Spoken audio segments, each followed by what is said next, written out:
ہمیں فخر ہے ہم مسلمان ہیں، ہمیں گرو ہے ہم مسلمان ہیں۔ جو سوشل میڈیا پہ اسلام پہ ٹپڑی کرتے، میں کہتا ہوں کسی کے دھرم کے بارے میں مت بھوک، خدا کی قسم یہ اسلام ہے جس نے کائنات کو سانس لینے کا حق دیا ہے۔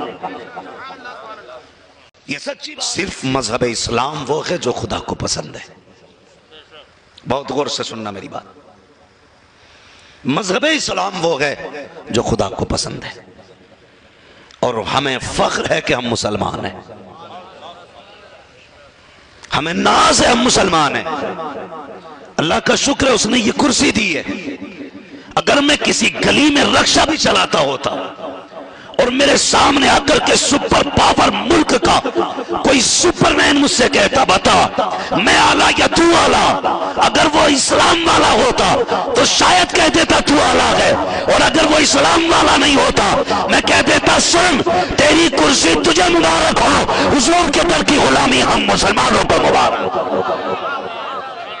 ہاں، فخر کرو کہ ہم مسلمان ہیں، ہمیں شرم نہیں ہے، فخر ہے ہمیں مسلمان۔ آپ فخر کریں، احسان ہے آمینہ کے لال کا۔ حضور نہیں آئے تو کیا کر رہے تھے ہم؟ کبھی درختوں کو سجدے ہم کر رہے تھے، سورج کو سجدے ہم کر رہے تھے، دریا کی لہروں کے آگے ہم پڑے تھے، چونٹی کو سجدے ہم کر رہے تھے، کسی بھی طاقتور شے کے آگے سر ہم جھکا دیتے تھے۔ ہم نے سورج کی روشنی دیکھی، سر جھکا دیا، درختوں کی اونچائی دیکھی، سر جھکا دیا، سمندروں کی موجیں دیکھی، سر جھکا دیا۔ ہم یہ سمجھتے تھے یہ زیادہ پاور والا ہے، لیکن جب آمینہ کے لال نے قدم رکھا، ہمیں پیشانی جھکاتے دیکھا سورج کے آگے، مقام صحبہ میں انگلی اٹھائی، سورج کو پلٹا کے بتایا، کہے میرا چاہنے والوں، کلمہ پڑھنے والوں، اسے سجدہ مت کرنا، تم اس کے لیے نہیں ہے، تمہارے لیے بنایا گیا ہے، تم اس کے لیے نہیں، یہ تمہارے لیے بنایا گیا ہے۔ لوگ کہتے ہیں کوئی نہیں جا سکتا سورج تک، ہاں نہیں جا سکتا، لیکن خدا کی قسم ہمارا وہ مقتدا ہے، وہ رہنما ہے، ذات بڑی بات ہے جس نے اشارہ کر دیا کہ تو سورج کو الٹے پیر آنا پڑا۔ ہمیں فخر ہے ہم مسلمان ہیں۔ لوگ چاند کے آگے گر گئے، کہنے لگے ٹھنڈی روشنی ہے، نور ہے، اندھیرے میں چمکتا ہے، سجدہ کر لو، لیکن حضور نے اشارہ کر کے کلیجہ پھاڑ کے کہا لوگو یہ تمہارے لیے ہے، تم اس کے لیے نہیں ہو، یہ تمہارے لیے ہے، تم اس کے لیے نہیں ہو۔ میں تو دعوت فکر دیتا ہوں، تمہاری مرضی جسے چاہو پوجو، لیکن بتاؤ تو سخی لوگ دریا کی پوجا کرتے ہیں، پانی کے آگے ہاتھ جوڑے رہتے ہیں، کیا اوقات ہے پانی کی مسلمان کے سامنے؟ حیثیت کیا ہے مسلمان کے سامنے؟ تاریخ اٹھا کر کے دیکھو، حضرت سعد بن ابی وقاص ہے، آپ جب لشکر لے کر کے جا رہے ہیں، سامنے دریا آیا تھا، دیکھا دریا میں پانی زیادہ ہے، موجیں اٹھ رہی ہیں، لشکر نے کہا تھا اے نبی کے پیارے ساتھ یہ دریا کیسے پار کیا جائے گا؟ اس کی موجیں بھی تیز ہیں، لہریں بھی اٹھ رہی ہیں، ڈوب جائیں گی سواریاں۔ حضرت سعد بن ابی وقاص کے جملے سننا، آپ دریا کے کنارے آئے، آپ نے کہا تھا سمندر تجھے پتا ہے ہم کون ہیں، ہم نے کس کا کلمہ پڑھا ہے، تو جانتا ہے یہ کون ہے سواریوں پہ سوار، تجھے پتا ہے یہ کس کے گھوڑے ہیں، تجھے پتا ہے یہ کس کا لشکر ہے؟ اگر جانتا ہے تو پھر ہمیں راستہ دے دے۔ تاریخ گواہ ہے وہ گھوڑے جو دریا کے سینے پہ گزرے تھے، جب وہ پکی زمین پہ گزرتے تھے اتنی آواز نہیں آتی تھی جتنی پانی کے سینے سے موجوں سے آوازیں آ رہی تھی۔ پورا دریا پار کر لیا، گھوڑے کے پیر تک نہ بھیگے، گویا دریا کہہ رہا تھا کہ محمد سے وفا، تو نے تو غم تیرے ہے، یہ جگہ چیز ہے کیا لوگوں قلم تیرے۔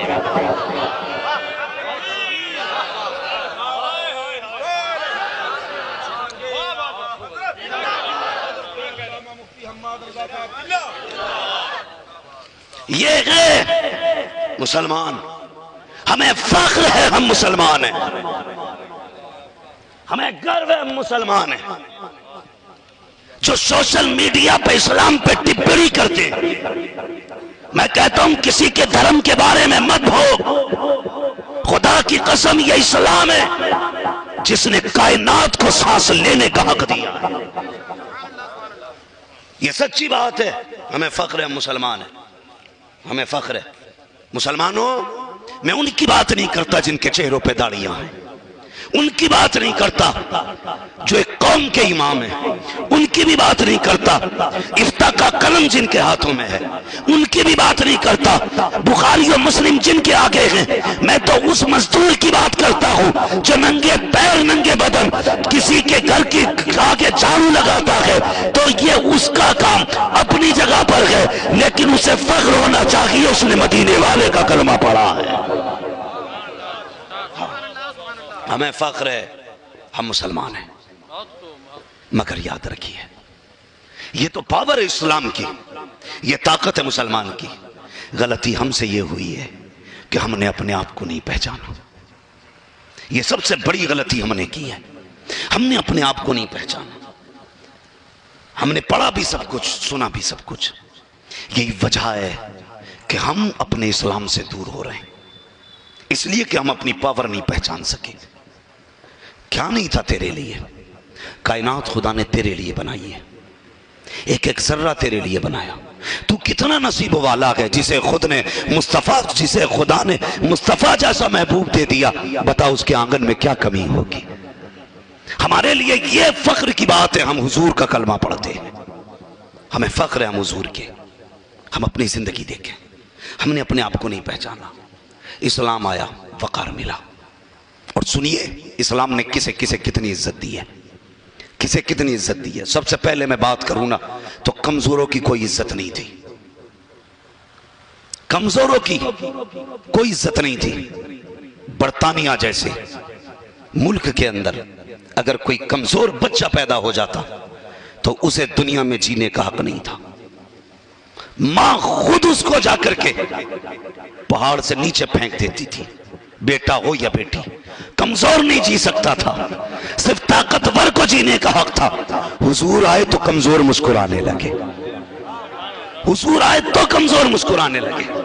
اور میری بہن بیٹیوں جو ایک وقت کی روٹی نہ ملنے کی وجہ سے صرف مذہب چھوڑ کر کے کسی بھی چوٹی والے کے پیچھے جاتی ہو، تم بھول گئی آج جو تمہیں عزت کے خواب دکھاتے ہیں، جو تمہیں عیش و عشرت کے خواب دکھاتے ہیں، خدا کی قسم یہ وہی ہیں جو تمہیں زندہ چتاؤں پہ جلایا کرتے تھے، یہ وہی ہیں جو بیوہ ہونے کے بعد تم کسی کو منہ نہیں دکھا سکتی تھی، تم انہی کے گھر کو آباد کر رہی ہو جنہوں نے جینے کا حق چھینا تھا تم سے، اس اسلام کو چھوڑ کے جا رہی ہو جس کا پانی تیرا میرا نبی جب دنیا میں آیا سب سے پہلے جس عورت کو جینے کا حق نہ تھا اس نے اس بیوہ یعنی حضرت خدیجہ کے دروازے پہ دورا بن کے جا کے یہ بتا دیا اور لوگوں اب تک بیوہ رسوا ہوتی تھی، محمد آ گئے کہ بیواؤں کو عزتیں ملتی رہی۔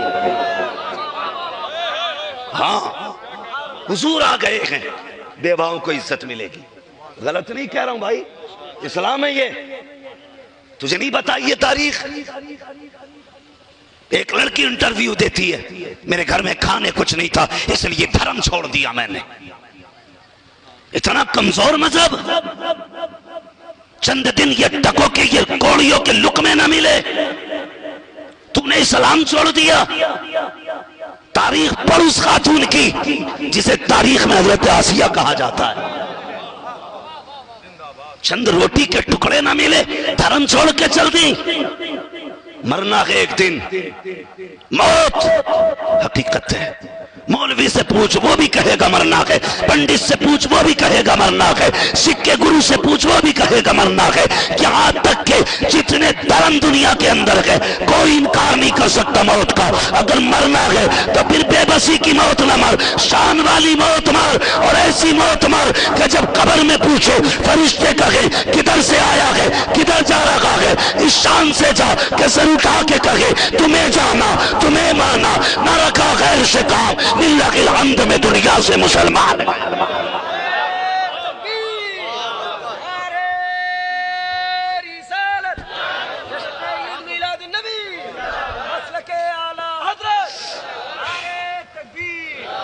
توجہ ہے سارے لوگوں کی؟ چلیں آگے تھوڑا بہت، تھکے تو نہیں ابھی؟ اگر تھک گئے ہو تو ختم کر لو، اس لیے کہ مال قیمتی ہے تو خریدار بھی قیمتی ہونے چاہیے۔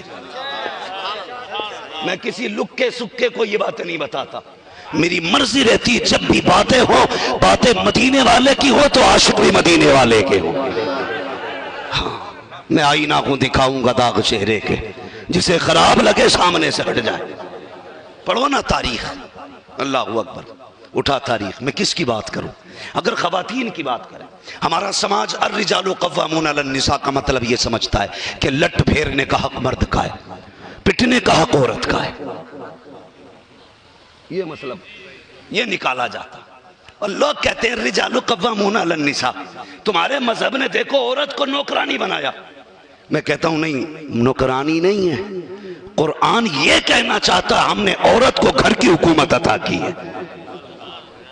گھر کی حکومت، ان کی سوچے دیکھو کتنی بے وقوف قومیں ہیں زمین پہ۔ ہنسی آتی ہے اور ہمیں شرم نہیں آتی ہے۔ خدا کا شکر ہے رب نے ہمارے منہ بھی پاک بنائے ہیں، رزق بھی پاک رکھا ہے، رزق بھی پاک رکھا ہے۔ ہم جانتے ہیں اس کی تخلیق میں راز کیا کیا ہے۔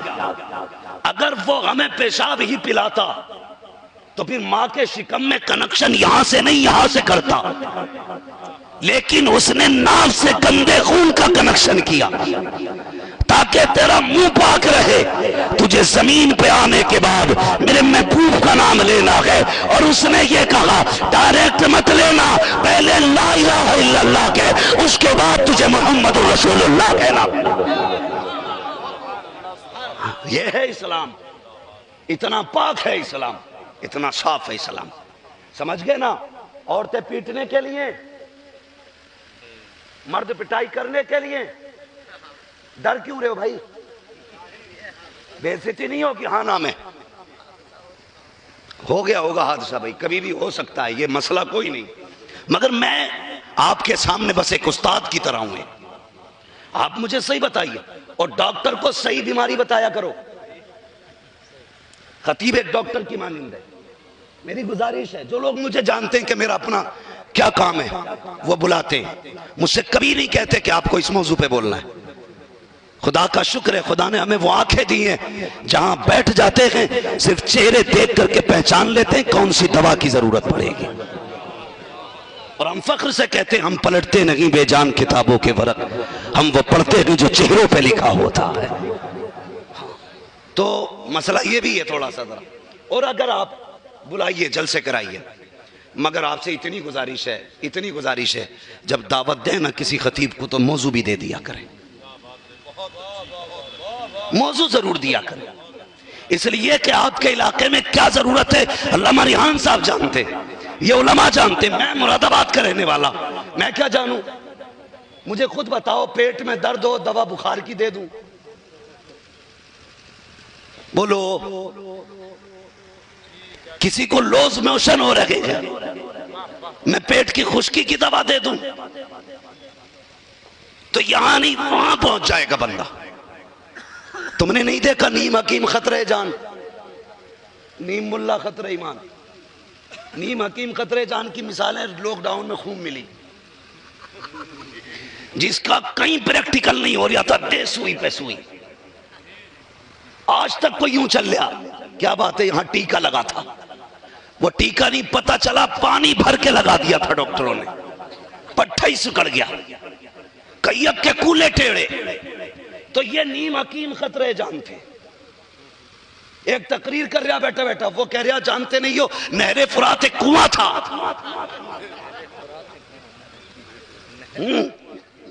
حیرت کی بات۔ اور میں نے کہا بھائی کون سی لال کتاب سے پڑھ کے آیا ہے؟ اور تقریر میں لوگوں کی طبیعت بہلانے کے لیے کہہ رہا اتنا ظالم تھا یزید، اتنا حرامی تھا یزید کے فلمیں دیکھتا تھا۔ یہ دیکھو کہاں کی اینٹ کہاں کا روڑا، کہاں کا گھٹنا کہاں پہ پھوڑا، یہ حالات بھی ہے۔ تو میرے بھائیوں اگر ڈاکٹر جو پوچھے اسے سچ بتا دو، بتاؤ عورتیں کیوں مرتی ہیں زیادہ؟ اللہ معاف کرے، یہ اس کے فیصلے، موت برحق ہے۔ ارباب ممبر توجہ کرے بھائی، تھک گئے کہ بھائی صاحب ہمارے؟ اگر دیکھو کسی کو ضرورت ہو تو جائیے، ضرورت یہاں پوری نہیں ہونی چاہیے، ضرورت جہاں جگہ کی ہو وہاں جائیے۔ بس غور کیجئے میری بات، زیادہ تر عورتیں کیوں مر جاتی ہیں بیماری میں؟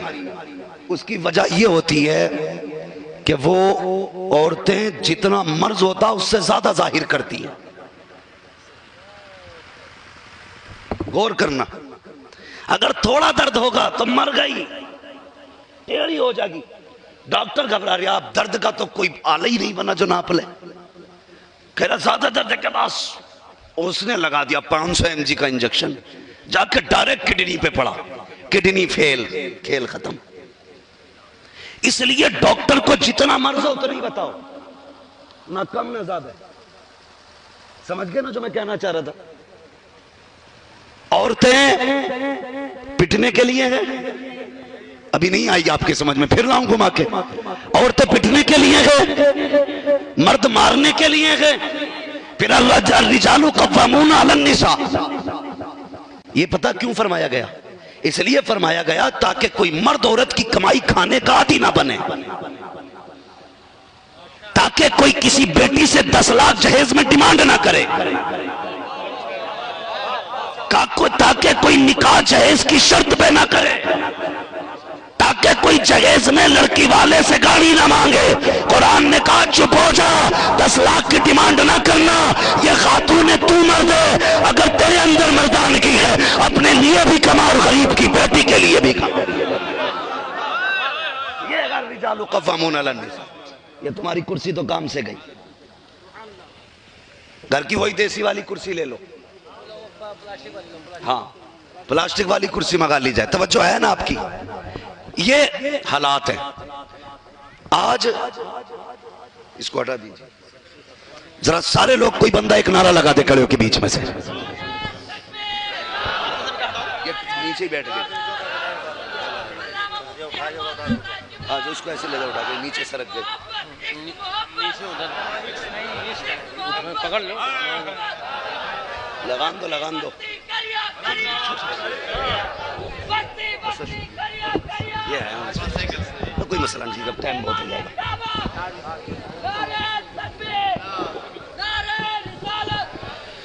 کرسی بدلی ہے، جلسہ نہیں بدلا ابھی. اچھا نکلنا ہے آپ تو تھوڑی دیر کی بات اور تھی، ویسے تو کوئی بات نہیں، آپ جا سکتے ہیں. توجہ ہے سارے لوگوں کی؟ بات تھوڑی سی آگے بڑھا لی جائے، اجازت ہے؟ اجازت ہے سارے لوگوں کی؟ تو کچھ لوگوں نے جو اسلام کو گالیاں تھی نا، میری بیٹی بہت غور سے سنے. آج بیٹی والوں کو بھی سننا ضروری ہے اور بیٹیوں کو بھی سننا ضروری ہے. بہت آسانی سے کہ اسلام نے جو ہے نا عورتوں کو غلام بنایا، عورتوں کو پیر کی جوتی بنایا اسلام نے. خدا کی قسم عورتوں کو اسلام ہی نے عزت دی ہے. کیسے بے وقوف بنایا جاتا ہماری بیٹیوں کو؟ دیکھو ہم آزاد ہیں.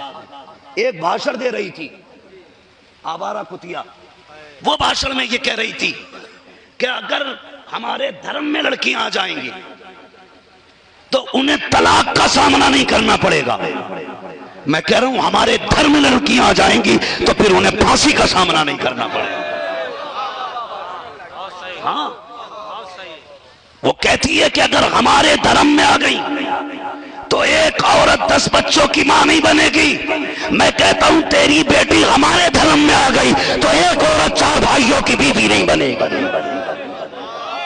اگر سمجھ گئے ہو تو بولو، ورنہ پھر پڑھ کے آؤ جا کے. اگر اسلام میں آ گئی تو ایک عورت 4 کی بیوی نہیں بنے گی، ایک کی رہے گی. یہ اسلام ہے، یہ ہے اسلام. غلط چہرہ دکھایا جا رہا ہے اسلام کا. اسلام کیا ہے؟ سنو، اسلام کہتا ہے عورت گھر میں رہے، یہ کہتے ہیں عورت بازار میں رہے. یہ کہتے ہیں ہم عورت کو سروس دیں گے، نوکری دیں گے. اسلام کہتا ہے تو صرف شوہر کی غلامی کر، باقی سب کی غلامی سے آزاد. اتنے لوگ، کئی لوگ ایسے بھی ہیں جو حج کر کے آئے ہوں گے، عمرے پہ گئے ہوں گے، ان کی بات میں نہیں کرتا. البتہ جو لوکل کے سفر کرتے ہیں اس میں ہم لوگ اکثر دیکھتے ہیں فلائٹ کے اندر ٹکٹ لڑکی چیک کرتی ہے، بورڈنگ لڑکی کر رہی ہے، سامان کی چیکنگ لڑکی کر رہی ہے، انٹری فلائٹ میں لڑکی کر رہی ہے. اندر آپ کے لیے ہر 5 منٹ پر سوال کرنے والی لڑکی کھڑی ہوتی ہے، آ کے پوچھتی ہے سر کچھ چاہیے. یہ دیکھو انہوں نے کون سی عزت دی ہے اسلام کی شہزادی کو. یہ کہتے ہم نے عزت دی ہے. بہت غور سے میری بات سننا، ہر 10 منٹ پہ آنے والی لڑکی آپ سے کہتی سر کیا چاہیے. ان کا اپنا لباس ہے، اپنی یونیفارم ہے. لڑکی کو یہاں تک کے کپڑے پہننے ہیں، اوپر یہاں تک کے پہننے پہننے ہیں، آدھی ننگی لڑکی کرکلا کر کے یاتری کے آگے کھڑی کر دی، وہ پوچھ رکھی ہے کچھ چاہیے، وہ کتے کی نگاہ سے دیکھے تب بھی لڑکی برداشت کر رکھی ہے، سور کی نظر سے دیکھے تب بھی برداشت کر رکھی ہے، اپنی رکیل کی نیت سے دیکھے تب بھی لڑکی برداشت کر رکھی ہے، اس لیے کہ اسے تنخواہ تب ملے گی جب وہ سب کو راضی رکھے گی، اگر کوئی روٹ گیا تنخواہ نہیں دی جائے گی۔ اور مجھے بتا تو سکی، ایک جہاز کے اندر کم سے کم 80-90 لوگ، زیادہ سے زیادہ 700 لوگ بیٹھا کرتے ہیں، ایک لڑکی ہے 700 لوگوں کی نوکری کر رہی ہے، صبح سے شام تک سب کے آگے پیچھے، پانی چاہیے، کھانا چاہیے، سب کی نوکری کر رہی ہے۔ جب یہ گھر کے اندر تھی تو باپ کی روٹی، ماں کی روٹی، شوہر کی روٹی، بچوں کی روٹی، زیادہ 10 لوگوں کی نوکری، جہاز میں گئی تو 750 کی نوکری۔ مجھے بتا نوکر تو نے بنایا ہے یا نوکر اسلام نے بنایا؟ بتا مجھے، وہ لڑکیاں عزت والی ہیں جو 700 کے آگے پیچھے گھوم رہی ہیں، یا وہ بیٹی عزت والی ہے جو گھر کے اندر عزت سے دوپٹہ سر پہ رکھ کے باپ کو روٹی کھلا رہی ہے؟ کون ہے عزت والی؟ وہ جو اپنے پریوار کے بیچ میں ہے، وہ جو اپنی فیملی کے درمیان ہے۔ لیکن ہم نے یہ سوچا نہیں، ایئر ہوسٹس بنا دو، 1.5 لاکھ سیلری ملے گی۔ لعنت ہو ایسے پیسے پہ یار، جو عزت بیچ کے کمایا جائے۔ اسلام ذلت نہیں دیتا، اسلام عزت دیتا ہے۔ ہاں، اسلام عزت دیتا ہے۔ اسلام نے یہ کہا اسے صرف وہ دیکھے گا جس کی بیٹی ہوگی، یا جس کی بہن ہوگی، یا جس کی بیوی ہوگی، یا جس کی ماں ہوگی، اس کے آگے کوئی نہیں دیکھے گا اسے۔ یہ اسلام کہتا ہے۔ اور تم یہ کہتے ہو پیسہ تب ملے گا جب چوراہے پہ تیری نمائش ہوگی۔ بتا عزت تو نے دی کہ اسلام نے دی؟ بتاؤ، اور ذرا دل پہ ہاتھ رکھ کے بتاؤ، دل پہ ہاتھ رکھ کے۔ آج سوسائٹی کے اندر سوسائٹی کے اندر ظلم اتنا بڑھ چکا ہے حد سے زیادہ۔ میں اتنی اچھی گفتگو نقیب اہل سنت کی تھی کہ اگر یہ 4 بجے تک بھی بولتے رہتے، امید ہے کوئی اٹھ کے نہیں جاتا۔ بہت عمدہ نقابت اور نقیب کی ذمہ داری مجمع کو زندہ رکھنا ہوتا ہے، بہت اچھی نقابت۔ اور ان سے پہلے بھائی احمد الفتاح صاحب حضور کا روزہ دیکھ کے آئے، اور پھر قسم سے جو طبیعت میں درد تھا نا وہ لہجے میں نظر آ رہا تھا۔ اور میں یہ تو نہیں جانتا ہوں کس کی طبیعت کیا ہے، میں اس شخص کو عاشق نہیں کہتا جو کود کود کے گڈیاں لٹائے، اور میں اس کو بھی پاگل نہیں کہتا جو چپ بیٹھا رہے۔ یہ اپنے اپنے دل کا معاملہ ہوتا ہے، کوئی چپ رہ کے انہیں منا لیتا ہے، کوئی انہیں آواز دے دے کے منا لیتا ہے۔ یہ تو اپنے اپنے دل کے رشتے کا مسئلہ ہے، کس کا ان سے کیسا رشتہ ہے۔ اتنا اچھا پڑا طیبہ میں مر کے ٹھنڈ، چلے جاؤ آنکھیں بند، سیدھی سڑک یہ شہر شفاعت نگر کی ہے۔ اگر اس پہ غور کریں نا، قسم سے پوری زندگی سجدے کرتے کرتے مر جاؤ گے، لیکن خدا کے اس احسان کا بدلہ ادا نہیں ہو سکتا کہ اس نے تیرے میرے مقدر میں شہر مدینہ لکھا ہے۔ یہ میری پوری تقریر ہو گئی۔ تو کبھی جب نعت کا معاملہ ہوا کرے نا حضور کی، میرا گلا بھی بیٹھا ہے۔ ابھی جیسا بتایا آپ کو، مجھے تقریباً 850 کلومیٹر بائی روڈ سفر کر کے تقریر کرنی ہے اگلے دن۔ مجھے ابھی لمبا سفر کرنا ہے، احساس تو ہے، تھکاوٹ بھی رہتی ہے طبیعت میں، لیکن بندوں کے آگے منہ بنانے سے کچھ نہیں ہوگا۔ منہ بنانا ہے یا رونا ہے تو پھر اپنے رب کو آگے، اس کے آگے بناؤ۔ میں بس اس لیے مسکراتا رہتا ہوں تاکہ میرا منہ دیکھ کے کہیں آپ کو تھکن نہ چڑھ جائے۔ تھکے تو نہیں ابھی آپ؟ ماشاءاللہ، پہلے نہیں نکلا پھر ہاتھ اٹھے پھر ہی لے، ایسا لگ رہا ہے جیسے آپ 800 کلومیٹر سے چل کے آئیں۔ جتنے لوگ جوان ہیں ذرا وہ ہاتھ اٹھا کے بتا دیں، دیکھ لینا کوئی سفید بالوں ماشاءاللہ، اللہ سلامت رکھے، سبھی نے اٹھا دیے۔ کوئی مسئلہ نہیں ہے، کوئی مسئلہ نہیں ہے، یہ جوانی دل سے ہوتی ہے، عمر سے نہیں ہوتی بھائی۔ ہاتھ نہ پکڑیے، اگر بال کالے بھی ہیں ہاتھ نہیں اٹھا تو دھوکے میں ہے وہ، لگتا ہے انہیں لگتا ہو کہ میں جوان نہیں رہا، اور جن کے بال سفید ہیں انہوں نے ہاتھ اٹھائے گویا وہ جانتے ہیں ہم ابھی بھی جوان ہیں۔ اس لیے کہ جوانی یہ عمر کا تقاضا نہیں، عشق کا تقاضا ہوتی ہے۔ عشق کا تقاضا ہوتی ہے. بیدار سارے لوگ ذرا کہتے ہیں یا رسول اللہ یہ ہے دامن یہ ہے گریباں آؤ کوئی کام کریں, موسم کا منہ تکتے رہنا کام نہیں دیوانوں کا. حضرت علامہ مولانا ریحان صاحب قبلہ دامت اللہ العلی, آپ کی محنتوں کا کوششوں کا وشوں کا نتیجہ ہمارے حاجی صاحب, کون سے حاجی صاحب ہیں وہ کدھر بیٹھے, مقبول احمد صاحب ماشاءاللہ, یہ میرے عاشق نہیں حقیقت میں, یہ حضور کے عاشق ہیں. اس لیے کہ میرے عاشق ہونے کا مطلب یہ تھا کہ میرے 8 ہاتھ پیر ہوتے, 4 آنکھیں ہوتی, میں سب سے الگ ہوتا, تب کہتے کہ آپ کا فینی عاشق. نہیں, یہ مجھ سے اس لیے پیار کرتے ہیں کیونکہ میں مدینے والے کی باتیں کرتا ہوں,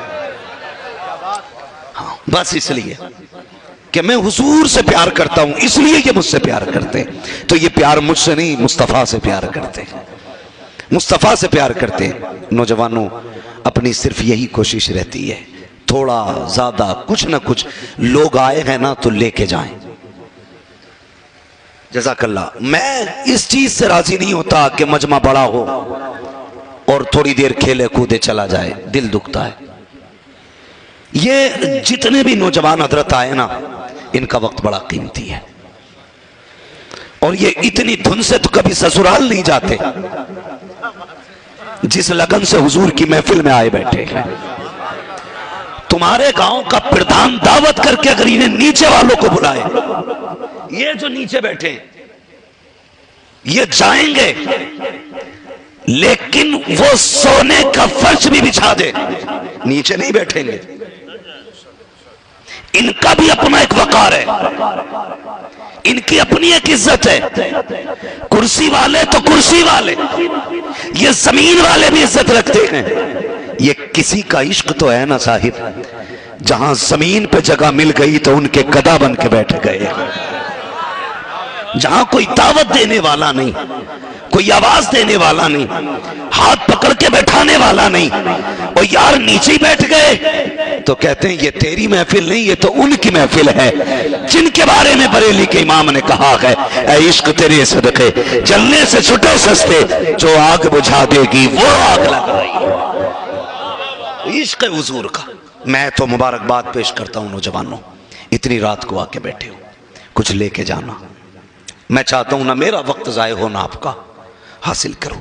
میرے رسول پر رونق فروز باوقار, معظم مکرم محتشم لائق صدی ذو تکریم, علماء اہل سنت محفل پاک میں تشریف فرما, محترم بزرگوں, نوجوان ساتھیوں, عزیز بچوں, جملہ سامعین و سامعات, السلام علیکم ورحمۃ اللہ وبرکاتہ.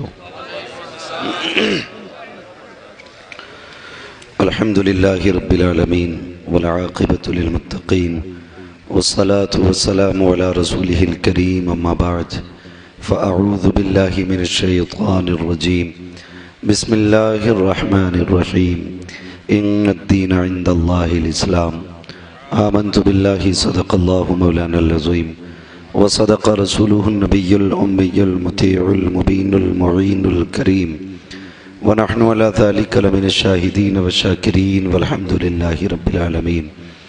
یا خدا بہر جناب مصطفیٰ امداد کن, یا رسول اللہ از بہر خدا امداد کن, یا شہید کربلا یا دافع کرب و بلا, گل رخا شہزادہ گلگوں قبا امداد کن, غوث اعظم بمن بے سر و ساما مدد, قبلہ دی مدد, کعبہ ایما مدد, بگرداب بلا افتاد کشتی, مدد کن مدد کن مدد کن یا معین الدین چشتی, قادریم نعرہ یا غوث اعظم بھی زنم, دمز شیخ احمد رضا خان قطب عالم بھی زنم, بلغ العلا بکمالہ کشف الدجا بجمالہ, حسنت جمیع خصالہ, صلو علیہ وآلہ, کروں تیرے نام پہ جاں فدا, نہ بس ایک جاں دو جہاں فدا, دو جہاں سے بھی نہیں جی بھرا, کروں کیا کروڑوں جہاں نہیں. جس کو اپنے نبی سے جتنی محبت کا دعویٰ ہو کوشش کریں اتنی ہی آواز کے ساتھ رسول اور آل رسول کی بارگاہ میں درود و سلام کی ڈالیاں نچھاور کر لیں. پڑھیں باواز بلند, اللہم صلی علی سیدنا و شفیعنا و نبینا مولانا محمد معدن الجود والکرم و آلہ و اصحابہ و بارک وسلم, صلاۃ و سلام علیکہ یا رسول اللہ, صلی اللہ تعالی علیہ وسلم۔ عزیزان ملت اسلامیہ، آپ نے بڑی اچھی نقیب اہل سنت سے سماعت کی۔ کبھی کبھی لوگ اتنی زیادہ تعریف کر دیتے ہیں کہ میں تقریر کرنا بھول جاتا ہوں۔ یہ ان کی محبتیں ہیں۔ مجھے سمجھ میں نہیں آ رہا تھا کہ حضرت کہنا کیا چاہ رہے ہیں۔